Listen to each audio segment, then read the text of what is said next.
Hello everyone, good afternoon. My name is Kanyi Rachel Peace. I'm a Youth Peace Ambassador, a leader.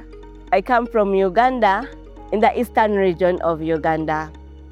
What motivated me and what inspired me to show up into leadership is because of the environment I come from, my home village. I come from a district where I would see girls. Okay, the entire eastern region is known for having the highest number of teenage brothers and with the highest number of school dropouts. This thing would hurt me as a girl because I felt like I've attained education at a certain level.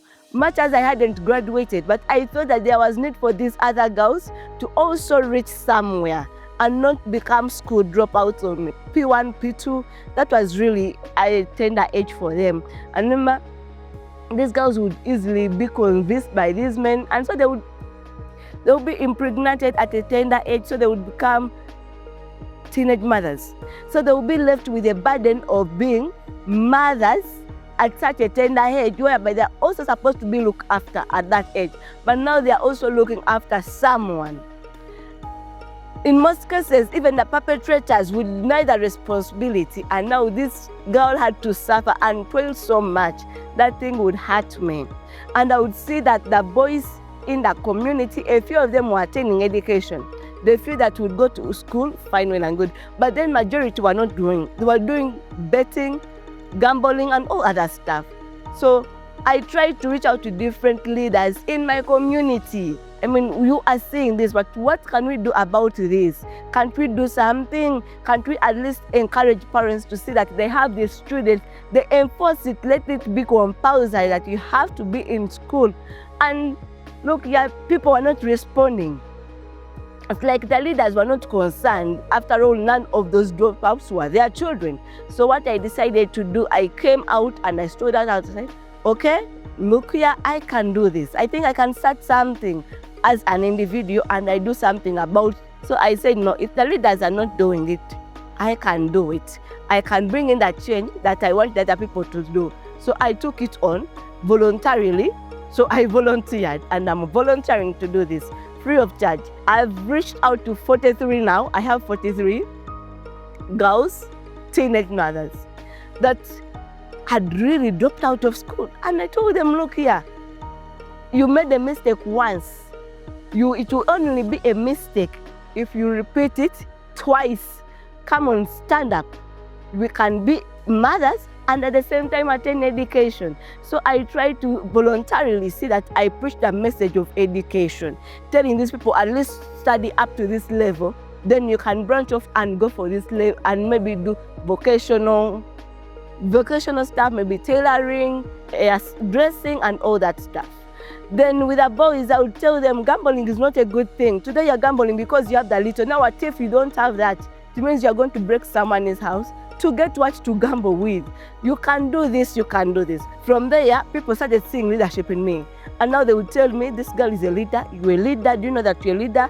It's from there that I also picked it on and I said, yes, I think I can bring the change that I want to see in this region, because it's useless for me to be successful when my neighbor is not, because it means my neighbor will break me. He will become the robber that will make me sleepless in the night. So just like they taught us in this training, as you are rising up, please bring someone along with you. And I think that's what I've been doing in my community, and I didn't know that I've been rising up. As I've been rising up, I've been trying to bring someone along with me. So with me, so I have 43 girls that I'm empowering. Majority of them have gone back to school. Others are now tailoring and others are doing other services. At least they're earning a living, and that makes me happy. I believe I've touched their lives, and I'm looking on to change more lives of other people until my district is well, can I say, I want to see my district among the best districts in the eastern region. So I'm looking at doing it more and more. Even after this conference, I've attained more knowledge. And now when I go back, believe me, I'm going to see that whatever I've learned, I don't leave anyone behind. I must say this training has impacted me. It has changed. I came knowing, but there is what we call unlearning and learning. So what I came knowing, I think I've unlearned it and I've now learned the right way. Everyone in a community is supposed to be, it's everyone's role to see that the society is developing. And that's what everyone thinks outside there. Until this training where I got to know that leadership is an individual. So if you want the society to change, you have to stand out.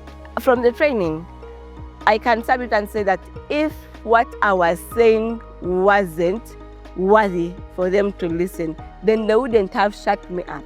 So meaning that whenever a woman comes out to speak, because she's speaking sense, people want to put her down. With all the challenges that we see women going through in leadership, with all the hardships, the intimidations, I am going to continue standing up. I'm going to continue raising my face higher and higher, because I have the goals that I've set. In the training, we were told to set goals. I've set my long-term goals and my short-term goals, and I want to have them accomplished so that I really see an impactful district where I come from. I want to impact, I want to see change where I'm coming from.